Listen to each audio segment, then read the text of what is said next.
Haya yanajiri wakati wakulima wakiwa wamejikita zaidi katika mazao kimkakati na kusahau kuwa kuna mazao ya muda mfupi kama pilipili ambayo inastawi mkoani Njombe, huku ikiwa na uwezekano wa kuinua uchumi wa mkulima kwa muda mfupi kutokana na mzunguko wa fedha kuwa mkubwa.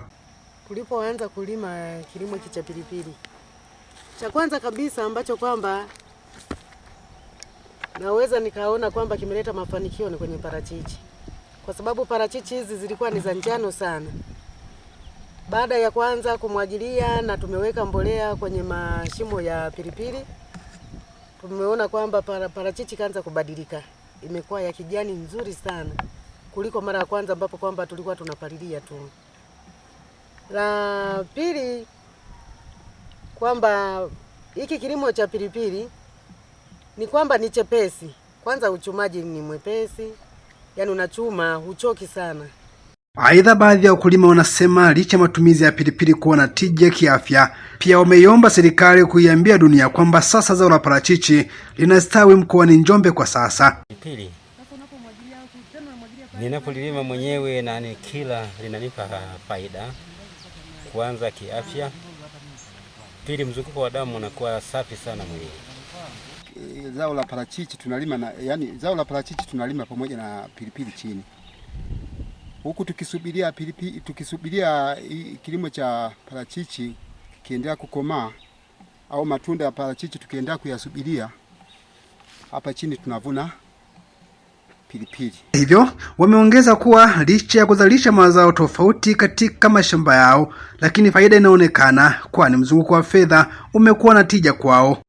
Lakini pilipili hizi ina maana kwamba tukizitunza vizuri, tukamwagilia, tukaendelea kuweka samadi, tutaendelea kuchuma.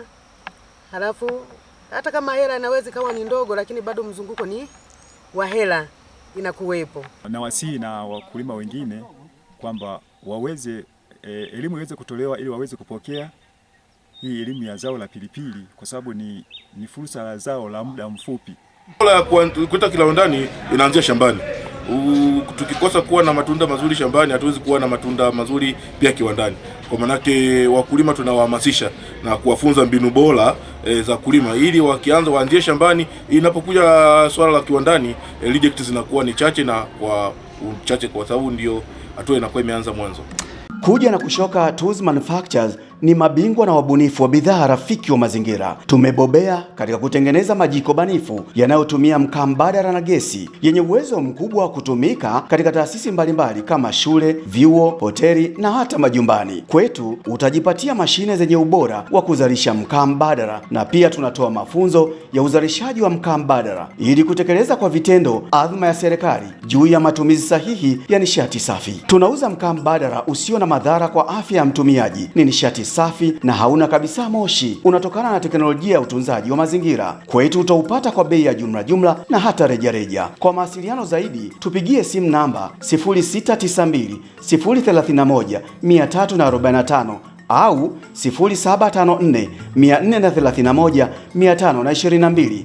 Pia waweza kufika katika ofisi zetu Mbezi stendi ya Magufuli kwa Tabora mjini, kata ya Kiloleni mkabala na gereji ya NBS.